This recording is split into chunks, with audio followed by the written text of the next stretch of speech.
All right, I'm the Flat Rate Master. Today, Quick Tip Wednesday, brake flush.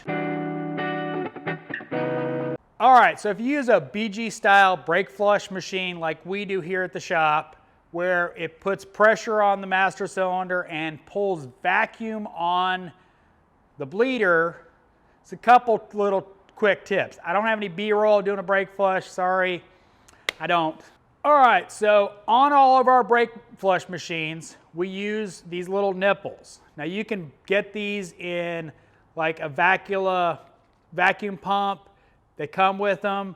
Normally what we do is we have a end in them that comes from our vacuum kit, you know, just a straight vacuum fitting, stick it in the tube, and that way you've got a nice little angle so you can do brake flushes with the wheels on. Now this one right here, been around for a while. I don't actually remember how come it wound up, but it's been sitting on top of the orange little small toolbox forever. And it's just got a brass fitting in it. But it's dry cracked, so probably won't use it.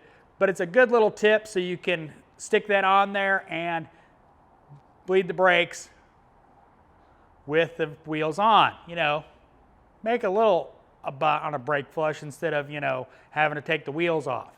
Doesn't always work, but it's a good little tip. All right, next tip is when you're doing a repair. When you're doing a set of calipers, when you're doing a master cylinder, and you want to bleed the brakes with the brake flush machine. One of the things I highly recommend you do is do not use the vacuum side of it. I have found that pulls in air. You know, you wind up sucking a little bit too much, and that air that's in the system gets kicked around, and you wind up with spongy pedals. When I do a brake flush after doing calipers or a master cylinder, is I use a standard catch can. Now I got this from JTC. It's got a little check valve in it, but basically all I do is hang this on, open the valve, and let it go until I see clear fluid, and clear fluid for a while. One of the other things I see is people see clear fluid and they stop. See clear fluid, let it go for a while longer.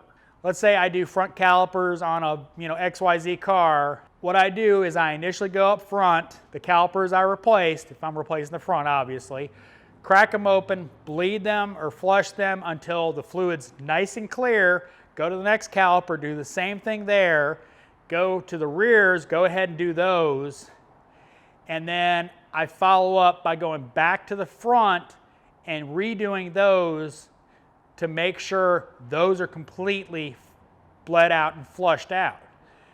Now obviously if manufacturer suggests a different pattern, obviously follow that pattern, but just some quick tips if you're flushing brakes. And before I get the comments, brake fluid is hygroscopic. It sucks up moisture. All European manufacturers, it is in their scheduled maintenance to replace every 2 to 3 years. So don't give me ugly comments, because guess what? Manufacturers want it done. Asian and domestic manufacturers don't, but it's brake fluid. Especially if you're doing F350s, that fluid really needs to be flushed if they're doing any towing. So just a little. As always, thanks for watching. I am the Flat Rate Master.